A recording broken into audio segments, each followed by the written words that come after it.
तो ये जो इंसान से भगवान बनने का सफर है, ये इतना आसान तो होने नहीं वाला है। तो पल पल पर कुछ मुश्किलें आएंगी जिन्हें आपको अपनी सूझबूझ और समझदारी से दूर करना होगा। तो वही 5 चीजें जो आपका पूरा 11th खराब कर सकती है। और 11th पर इतना जोर इसलिए दे रहा हूं दोस्त, क्योंकि 11th का फिजिक्स, 11th का केमिस्ट्री, 11th का बायो ही तो 12th में जा करके एक्सटेंसिवली यूज होता है, खास करके फिजिक्स में। अगर फिजिक्स में हम बात करें बेसिक मैथ्स से लगाकर तो रोटेशन तक के जो चैप्टर्स हैं, जिसे मैकेनिक्स 1 के नाम से जाना जाता है, ये सब कुछ आप सिलेबस में देखेंगे। बहुत एक्सटेंसिवली क्लास 12th में यूज होता है बेटा। अगर आपके बेसिक्स कमजोर रह जाते हैं किसी भी कारण से, तो फिर मुश्किलें बढ़ने लगती है। तो एक एक करके डिस्कस करेंगे और मेरी कोशिश रहेगी कि आपको मैं आज वो सारे मंत्र दे दूं जो आपको एक साधारण इंसान से भगवान बना सके, यानी कि डॉक्टर बना सके। दोस्तों, मेरा नाम है महेंद्र सिंह और आप मुझे माही भैया के नाम से जानते हैं। तो पहली चीज क्या है? 11th को लाइटली लेना ऑलरेडी हम डिस्कस कर चुके हैं। जैसे 10th से 11th में आते हैं, एक बहुत बड़ा गैप आता है। 10th में कॉन्सेप्ट्स बहुत सरफेस लेवल पर होते हैं। 11th में जब एंट्री होती है तो बहुत डीप स्टडी आपको करनी पड़ती है, बहुत ज्यादा प्रैक्टिस भी आपको करनी पड़ेगी, जो 10th के कंपैरिजन में बहुत ज्यादा एक्सटेंसिव लगने वाला है। आपको इस बात का ध्यान रखना पड़ेगा कि 11th में जब आप पढ़ाई शुरू करेंगे, कुछ कॉन्सेप्ट्स हो सकता है आपको टफ लगे, हो सकता है क्वेश्चन सॉल्व जब आप करें तो आपको लगे कि यार मेरी स्पीड स्लो है या मुझे बहुत ज्यादा याद रखना पड़ रहा है। मेरे दोस्त, ये सब कुछ नॉर्मल है और ये केवल आपके साथ नहीं होता, ये जो भी बच्चा 11th में आ रहा है ये सबके साथ होता है। लेकिन राइट अप्रोच क्या है? बस आप हर क्लास में शुरू के 3 महीने, स्टार्टिंग के 3 से 4 महीने आप रेगुलर क्लास अटेंड करिए। अगर आप बीमार भी है तो दवाई खा करके क्लास अटेंड करिए। बेसिक से सारी चीजें अगर आप पढ़ और समझ रहे हैं, जितना क्लास में आपको टीचर समझा रहे हैं, अगर आपने उन सभी बातों को ढंग से सुना, समझा और इंप्लीमेंट कर लिया, तो आप एक पड़ाव अपनी जिंदगी का जीत जाएंगे। आपको बस रूटीन ढंग से फॉलो करना है। तो क्लास 11th को बिल्कुल लाइटली नहीं लेना है, ढंग से डीपीपी सॉल्व करना है, रेगुलर लेक्चर्स देखना है, सारा होमवर्क कंप्लीट करना है। ठीक है, चलिए आगे बढ़ते हैं। Next, comparison. 11th की क्लास में अक्सर यह गलती होती है बच्चों से। अब आप अभी छोटे बच्चे हैं, आप सोचेंगे कि क्या पता मैं यहां पढ़ रहा हूं, इनके बजाय यहां पढ़ लूं तो ज्यादा बढ़िया होगा, क्या पता इस किताब की जगह वो किताब से पढ़ लूं तो ज्यादा बढ़िया होगा, क्या पता इस टेस्ट की जगह वो टेस्ट दे दूं तो ज्यादा बढ़िया होगा। ये जो क्या पता का क्वेश्चन मार्क आपके दिमाग में चलता है ना, ये कब आपके लिए डिस्ट्रैक्शन और डिस्ट्रैक्शन से कब आपके लिए एक, यूं कह दीजिए, एक वेपन बन गया है जो आपको पूरे टाइम साइलेंटली किल कर रहा है, आपको पता भी नहीं है। क्योंकि मेरे दोस्त, क्या होता है, कंपैरिजन के भंवर में फंस करके हम फिर अलग अलग रिसोर्सेस पर जाने लगते हैं, और जब मल्टीपल रिसोर्सेस की तरफ आपकी नजरें भाग रही हैं, इसका मतलब आप एक्चुअल पढ़ाई नहीं कर रहे हैं। आप बस कौन सा बेस्ट है, कौन सा बेस्ट है, कौन सा बेस्ट है, आप ट्रायल में ही चल रहे हैं। तो सीखा कुछ भी नहीं, बस पूरा समय बर्बाद कर दिया। तो बिल्कुल कंपेयर नहीं करना है। आपको ढंग से, शिद्दत से एक जगह, एक बेच में, एक स्टडी मटेरियल पर फोकस्ड होकर के पढ़ना है। जितने भी भैया दीदी के वीडियोस आप देखते हैं, उन भैया दीदी के वीडियोस में जितनी भी रेफरेंस बुक्स आपको बताई जाती हैं, बेटा, मेरा अनुभव है इतने सालों का, मेरा आपको सजेशन यह है, एक स्टडी मटेरियल फॉलो करिए और उस स्टडी मटेरियल को शिद्दत से खत्म करिए, स्टार्टिंग से लगाकर एंड तक। एटलीस्ट 11th के स्टार्टिंग के 3 से 4 महीने में रिसोर्स बिल्कुल फिक्स करना है। No comparison at all. ठीक है, चलिए आगे बढ़ते हैं। अगली बात, सब्जेक्ट फेवरेटिज्म। ये जो प्रॉब्लम है, ये जाने अनजाने में होने लगती है। कौन सा ऐसा सब्जेक्ट है या कौन सा ऐसा टॉपिक है जिसको पढ़ने में तुम्हें एफर्ट कम डालना पड़ रहा है? ये जो हमारा मन है ना, वो बड़ा बुद्धू बनाता है हमको। क्या करेंगे? जिसमें मजा आएगा वो ज्यादा पढ़ने का मन करेगा, उसे ज्यादा समय देने का मन करेगा। और नेचुरली ये सबके साथ होता है। आप में से किसी का बायो फेवरेट बन जाएगा, आप में से किसी का केमिस्ट्री फेवरेट बन जाएगा, आप में से किसी का फिजिक्स फेवरेट बन जाएगा। लेकिन जैसे ही ये फेवरेटिज्म वाला जाल आपके सामने आएगा, और अगर आपने ध्यान से उसे हटाया नहीं तो फंसोगे जरूर। 6 घंटे की सेल्फ स्टडी में अगर मान लीजिए 4 घंटे 4.5 घंटे वो सब्जेक्ट पढ़ा जा रहा है जो पसंद है या जिसे पढ़ने में मजा आ रहा है, तो मेरे दोस्त फिर हम नीट तो क्लियर बिल्कुल नहीं कर पाएंगे। तीनों सब्जेक्ट्स को बैलेंस बना करके चलना पड़ेगा।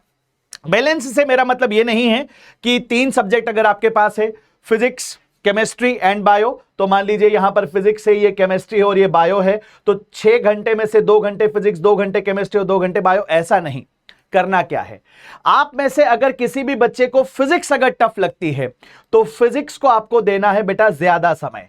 जो टफ लगे उसे ज्यादा समय दो, उसके साथ ज्यादा टाइम बिताओ, उस पर ज्यादा क्वेश्चन प्रैक्टिस करो, ज्यादा मेहनत करो। तो जो वीक है वो स्ट्रांग बनेगा और जो स्ट्रांग है वो तो पहले से ही स्ट्रांग है। तो आप अगर ओवरऑल ऑब्जर्व करोगे तो आपकी प्रेपरेशन बहुत स्ट्रेंथन हो जाएगी। तो हमेशा तैयारी कहां से करनी चाहिए? वीक टॉपिक से स्ट्रांग टॉपिक की तरफ और वीक सब्जेक्ट से स्ट्रांग सब्जेक्ट की तरफ।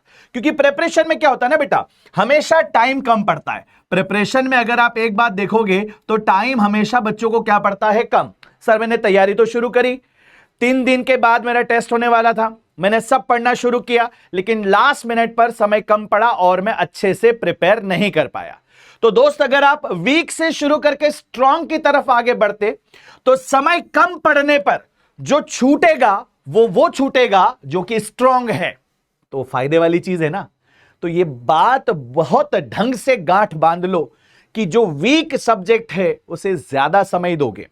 वो वीक किसी का बायो हो सकता है, वो वीक किसी का केमिस्ट्री हो सकता है और वो वीक किसी का फिजिक्स हो सकता है। तो आपको टेंशन लेने की आवश्यकता नहीं है।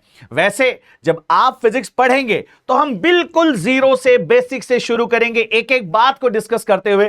तुझे ऐसा लगेगा मेरे दोस्त कि तेरे घर में बैठकर, तेरे साथ बैठ करके मैं तुझसे बस बात कर रहा हूं in the language of physics, in the language of nature. तो हर एक चीज दिमाग में सेट होती चली जाएगी, लेकिन फिर भी गलती हो सकती है, इसलिए बता रहा हूं। आगे बढ़ते हैं नेक्स्ट पॉइंट की तरफ। अगली क्या गलती होती है बच्चों से? अब रूटीन देखो, ये बहुत जनरल पॉइंट है और ये लगभग नीट की तैयारी में पूरे 2 सालों में कभी भी आपके साथ हो सकता है कि आप रैंडम हो जाएं। आज क्लास गए, कल क्लास नहीं ली, आज क्लास अटेंड करी, कल रिकॉर्डिंग के डिपेंडेंट हो गए, या फिर आज टेस्ट दिया, अगला टेस्ट छोड़ दिया। कारण कुछ भी हो सकता है। मैं रूटीन को फॉलो करवाने के लिए सभी बच्चों को एक बात बोलता हूं, तुम किसी तरह से कंसिस्टेंट हो जाओ। अब बच्चे बोलेंगे कि सर कंसिस्टेंट होने के लिए हम ट्राई बहुत करते हैं लेकिन कंसिस्टेंट हो नहीं पाते हैं। गलती हो जाती है हमसे। थोड़ा बहुत दोस्त का फोन आ जाता है, बाहर घूमने निकल जाते हैं, मजा आता है ना, जिसमें डोपामिन रिलीज होता है, वो काम करने में मन करता है। वेब सीरीज बहुत सारी हैं, मूवीज बहुत सारी हैं, इधर उधर की चीजें हैं। धुरंधर जैसी पिक्चरें अगर आ जाएं जीवन में तो फिर क्यों नहीं देखेगा बच्चा। तो सब होगा, once in a while there is no problem. अगर आपने 1 महीने में एक बार अगर कोई मूवी देखी, अगर आपने 1 महीने में एक कोई रूटीन ब्रेक किया, विच इज टोटली ओके। लेकिन फिक्स्ड रूटीन ये बेटा सक्सेस का एक पैमाना है। जिंदगी के किसी भी पड़ाव पर चले जाइए, फिक्स्ड अगर रूटीन है तभी आप सफल होगे, अदरवाइज नहीं हो पाओगे। तो कंसिस्टेंट कैसे होना है? अब मैं कंसिस्टेंट होने के लिए आपको एक छोटी सी बात बता देता हूं कि अगर आपने प्रायोरिटी यहां पर डिसाइड कर ली बेटा, है ना, समझिए जा, जैसे गाड़ी चलती है, गाड़ी के चलने के लिए फ्यूल बहुत जरूरी है। अगर फ्यूल नहीं है तो गाड़ी नहीं चलेगी। वैसे ही कंसिस्टेंसी को मेंटेन करने के लिए प्रायोरिटी बहुत जरूरी है। एक लिस्ट तैयार करें आप और उसमें लिखें रोज का काम कि क्या प्रायोरिटी है। तो आपका गोल क्या है अल्टीमेट? आपका अल्टीमेट गोल है सर नीट में टॉप रैंक लेकर के आना, एम्स में जाना, यह हमारा गोल है। हमें क्या करना है जी? सर हमें इंसान से भगवान बनना है, यह हमारा गोल है। गोल बहुत बड़ा है भाई, गोल बहुत ज्यादा बड़ा है। इंसान से भगवान बन रहे हो, बार बार दोहरा रहा हूं इस लाइन को। तो नीट में टॉप रैंक लानी ये गोल है। इस गोल के लिए क्या क्या प्रायोरिटीज है? रोज क्लास देखना, रोज डीपीपी सॉल्व करना, रोज डाउट क्लियर करना, और उसके बाद अगर समय बचे तो रिवाइज करना, और उसके बाद फिर अगर समय बचे तो जो भी तुम्हारा काम है, तुम्हें चैट करनी है, तुम्हें फोन पर बात करनी है, तुम्हें घूमने जाना, वो सब। प्रायोरिटी। ऑटोमेटिकली कंसिस्टेंट हो जाओगे, ऑटोमेटिकली रूटीन फॉलो हो जाएगा। तो रूटीन बहुत जरूरी है। चलिए, रिवीजन एंड टेस्ट सीरीज जब आपने सही समय पर शुरू किया वो बहुत अच्छी बात थी। आप ऑलमोस्ट जितने लाखों बच्चे एक सपना लेकर के 10th से 11th में नीट की तरफ यात्रा करते हैं, उन लाखों बच्चों में से बहुत कम बच्चे ऐसे होते हैं जो सिंसियरली टाइमली चीजों को रिवाइज करते हैं। क्योंकि जो भी आज मैं आपको पढ़ाऊंगा या टीम पढ़ाएगी, बेटा वो रिवीजन जब नहीं करोगे तो भूल से चले जाओगे। एक कर्व होता है फॉरगेटिंग कर्व, बेटा समय है यहां पर, और यहां पर है आपकी याददाश्त यानी कि मेमोरी। जो कुछ भी आपने याद किया इस तरह से गिरता है बेटा। चुनिए, जैसे जैसे समय बढ़ता चला जाएगा वैसे वैसे जो कुछ भी तुम्हें याद है वो सब कुछ कम होता चला जाएगा। तो यहां पर समय के साथ वापस रिवाइज करके मेमोरी को स्पाइक करना पड़ेगा। ये काम आपको करना पड़ेगा। हम चैप्टर कंप्लीशन के बाद, हर चैप्टर के कंप्लीशन के बाद रिवीजन करवाएंगे, ये हमारी भी नैतिक जिम्मेदारी है और हम ले रहे हैं इसे। लेकिन आपकी भी जिम्मेदारी है कि आप इसे प्रॉपर निभाएं और रिवाइज करते चलें।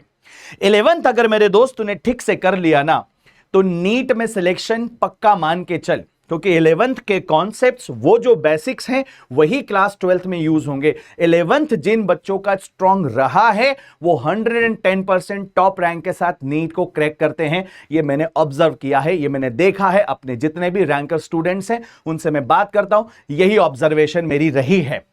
अब बात है सर टेस्ट की। जब तक आप टेस्ट नहीं दोगे आपको पता कैसे पड़ेगा कि मुझे कितना आता है, कितना नहीं आता है, और कहां रिवाइज करना है, कहां प्रैक्टिस ज्यादा करनी है। तो ये तो सबसे इंपॉर्टेंट हिस्सा हो ही जाता है बेटा कि हर टेस्ट आपको देना चाहिए।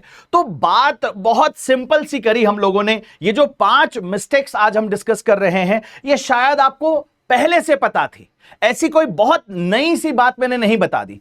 लेकिन क्या आप उन्हें फिक्स करने के लिए तैयार हैं? क्या आप इन सभी मिस्टेक्स को डायरी में लिख करके अपने आप को एक प्रॉमिस कर रहे हैं कि मैं ये मिस्टेक्स नहीं होने दूंगा? जब भी ये मिस्टेक्स होगी मुझसे, चाहे जाने में चाहे अनजाने में, मैं तुरंत इसे फिक्स करूंगा। एक फोटो खींचो अपनी, आजकल तो एआई का जमाना है। अपनी फोटो एआई को अपलोड करके बोलो कि इस फोटो को डॉक्टर कोट में किसके साथ, स्टेथोस्कोप के साथ बनाकर दे, और उस फोटो को प्रिंट कराकर अपने स्टडी टेबल के साथ चिपका लो। रोज तुम्हें नजर आएगा वो फोटो जो तुम्हारा ओरिजिनल था, वहां से ट्रांसफॉर्मेशन हो रहा है किसमें, डॉक्टर में। और ये एआई जितना आसान काम नहीं है। ये सारी मिस्टेक्स जब तुम नहीं दोहराओगे और इन सारी मिस्टेक्स को जब तुम फिक्स करोगे तभी ये बात हो पाएगी। तो क्या यहां तक की सारी बातें आपको समझ आई बेटा? ठीक है, तो कमेंट सेक्शन में कमेंट करना दिल के साथ कि yes we are ready sir, ठीक है, और कमेंट करना कि we are ready to reach AIIMS Delhi. ठीक है दोस्तों, तो आज का वीडियो यहीं समाप्त करते हैं। Wish you all the very best, love you all, take care. मुझे पूरा भरोसा है आप सभी प्यारे बच्चों पर कि आप ये छोटी छोटी चीजों को ध्यान में रखेंगे और ये गलतियां नहीं करेंगे। मिलते हैं आपसे बैचेस में। Till then wish you all the very best, love you all, take care.